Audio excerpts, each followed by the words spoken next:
একটা সন্তান যখন প্রাপ্তবয়স্ক হয়, সে যখন উপার্জন করে, তার সকল টাকার পয়সা এনে মায়ের কাছে দিতে হবে, বাবার কাছে দিতে হবে, তারা যা খুশি করবে না। শরীয়ত এটা বলে না। শরীয়ত বলে সম্পদ যে উপার্জন করেছে এর ব্যাপারে অধিকার একমাত্র তার। হ্যাঁ, উপার্জিত সম্পদ থেকে মার চলার জন্য, মার বেঁচে থাকার জন্য, সুস্থতার জন্য, চিকিৎসার জন্য যেটা প্রয়োজন সন্তান হিসাবে সাধ্য অনুযায়ী, মায়ের নিজের না থাকলে বা দেওয়ার মতো ব্যবস্থা না থাকলে অবশ্যই সন্তানকে সেটা বহন করতে হবে। আর স্ত্রীর সর্বাবস্থায় স্বামী হিসাবে স্ত্রীর ভরণ পোষণ এটার ব্যবস্থা করতে হবে। এর বাইরে উদ্বৃত্ত টাকা সেটা ছেলে কি মাকে উপহার হিসাবে অতিরিক্ত দিবে, না স্ত্রীকে দিবে, না কাকে কত দিবে, নাকি আদৌ কাউকে না দিয়ে নিজের অ্যাকাউন্টে রাখবে, এটা একান্ত তার ব্যাপার। এখানে শরীয়ত মা বাবাকে ইন্টারফেয়ার করার অধিকার দেয় নাই সেইভাবে যেভাবে আমাদের অনেক মা বাবা মনে করেন যে তাদের অধিকার আছে। ছেলে বিদেশ গেছে, উপার্জন করে টাকা পাঠাবে সব বাপের নামে মায়ের নাম, তারা যা খুশি করবে, তারা সেখান থেকে বৌমাকে যা দেওয়া দিবে আর যা নেওয়া দেওয়ার না দিবে না। এভাবে আসলে ইসলাম মা বাবাকে এতটা অধিকার দেয় না যে সম্পদ সারা জীবন যা কামাই করবে সব বাপ মা যা ইচ্ছা তা করবে। জি না, এই সুযোগটা নেই। অনেক মা বাবা এটা জানেন না এবং এখানে অনধিকার চর্চা করেন তারা।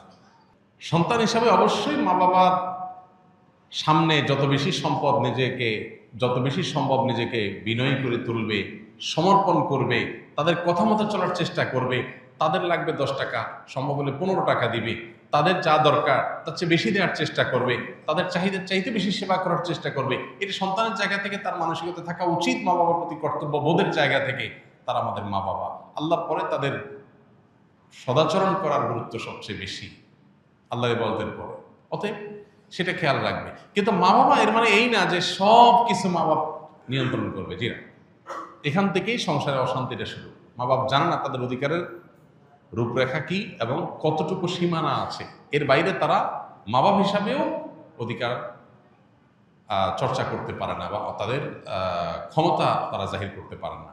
এটা আমাদের সমাজে জানাশোনা নেই।